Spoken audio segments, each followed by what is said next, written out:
नमस्कार दोस्तों, आज हम स्त्रियों के एक बहुत ही गंभीर विषय पर चर्चा करेंगे। हमारे भोलेनाथ चैनल को पहले आप लाइक शेयर सब्सक्राइब जरूर कर दें। इसका क्या रहस्य है? स्त्रियों को किस कारण से, किस वजह से माहवारी आती है, हम इस वीडियो के माध्यम से आपको बताएंगे। बिना स्किप करे जरूर देखें हमारे। आज हम एक अत्यंत गूढ़ और संवेदनशील विषय पर चर्चा करने जा रहे हैं। एक ऐसा रहस्य जो जुड़ा है हम नारी के जीवन से, मासिक धर्म यानी कि माहवारी। लेकिन क्या आपने कभी सोचा आखिर क्यों आती है स्त्री को ऋतुकाल? क्या यह केवल जैविक प्रक्रिया है या इसके पीछे कोई आध्यात्मिक और पौराणिक कारण भी है? आज हम जानेंगे किस श्राप के कारण स्त्रियों को मासिक धर्म का कष्ट सहन करना पड़ता है। तो चलिए आरंभ करते एक ऐसी ही कथा जो वेदों और पुराणों के गहरे रहस्यों में छिपी हुई है। प्राचीन काल में जब सृष्टि का प्रारंभ हुआ तब देवता, असुर और मानव तीनों लोकों में धर्म और अधर्म का युद्ध चल रहा था। इन्हीं कालों में एक अद्भुत घटना घटी जिसे हम जानते हैं वर्ज निर्माण के रूप में। एक बार महर्षि दधीचि, जो अपनी तपस्या और ज्ञान के लिए विख्यात थे, उनसे देवताओं ने सहायता मांगी असुरों के विरुद्ध आमोद अस्त्र बनाने के लिए। महर्षि ने देवताओं के हित के लिए बिना हिचकिचाए अपने जीवन का त्याग कर दिया।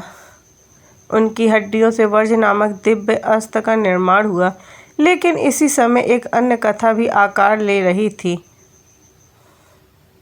जब असुरों में त्रस्त होकर देवताओं ने भगवान शिव से सहायता मांगी, तब शिव ने बताया कि इस महासंग्राम का समाधान तभी संभव है जब पाप का संचय पृथ्वी से हटे। शिव ने पाप को पृथ्वी से बिखेरने का निर्णय लिया, परंतु पृथ्वी, जिसे धारणी भी कहते हैं, इस पाप का भार सहन नहीं कर सकी।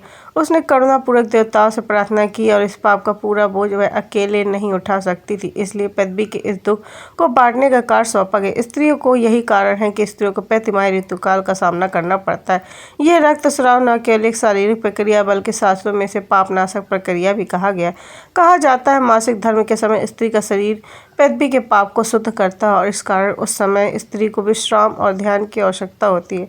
ब्रह्म वैवर्त पुराण में भी इस विषय का उल्लेख मिलता है। कहा गया है कि स्त्रियों को चंद्रमा के समान है, जो स्वयं की कलाओं में घटती बढ़ती रहती है। मासिक धर्म चंद्रमा के घटने बढ़ने के साथ ही एक गहराई से जुड़ा हुआ है। जिस प्रकार चंद्रमा अमावस्या से पूर्णिमा तक चक्र पूरा करता है, उसी प्रकार स्त्रियों का शरीर भी मासिक चक्र के अनुसार संचालित होता है। यह चक्र केवल जन्म देने का माध्यम नहीं है बल्कि गहन ऊर्जा परिवर्तन भी है। ऋतुओं ने बताया कि मासिक धर्म के समय स्त्रियों का शरीर अत्यंत संवेदनशील हो जाता है और वह ब्रह्मांडीय ऊर्जा को गहन रूप में ग्रहण कर सकती है, इसलिए उस समय विशेष सावधानियों का पालन करने की परंपरा बनी। आज के समय मासिक धर्म केवल एक शारीरिक समस्या मान ली गई है, लेकिन हमारे ऋषि मुनियों ने भी इसे आध्यात्मिक प्रक्रिया के रूप में देखा। उन्होंने कहा है कि इस समय स्त्रियां देवियों के समान होती है। शक्ति का वह रूप जो सृष्टि को शुद्ध करती है। केवल शरीर का शुद्धिकरण नहीं है बल्कि मन और आत्मा गहराइयों से हो रहा एक अलौकिक परिवर्तन। शास्त्रों में यह कहा गया है कि मासिक धर्म के दौरान यदि कोई स्त्री ध्यान साधना करे तो वह अत्यंत शीघ्रता से उच्च आध्यात्मिक आवश्यकताओं को प्राप्त कर सकती है, क्योंकि उस समय उसकी अंतर चेतना सबसे अधिक सक्रिय होती है। तो साथियों, मासिक धर्म कोई श्राप नहीं है, यह एक प्राचीन गुण अत्यंत पवित्र प्रक्रिया है जिसे हमारी संस्कृति ने सदैव सम्मान की दृष्टि देखा है। हाँ, प्रारंभ में यह एक श्राप के रूप में आया था, पृथ्वी को भार बांटने के लिए, पाप का निवारण करने के लिए, लेकिन धीरे धीरे देवी एक रूप मानकर पूजा करिए। कई क्षेत्रों में आज अभूजी मेला के रूप में जाता। तो आइए हम इस रहस्य को समझे। ना तो सम्मान, मासिक धर्म नारी के छिपी नारी सहित दिव्यता के प्रति यह एक श्राप नहीं बल्कि एक वरदान। अगर आपको आज एक रहस्यमय विषय का पसंद है तो वीडियो को लाइक और मित्रों सब्सक्राइब करें, हमारे चैनल को सब्सक्राइब करें और अगली बार फिर मिलेंगे और एक वीडियो को हमारे भोलेनाथ चैनल को जरूर सब्सक्राइब करें।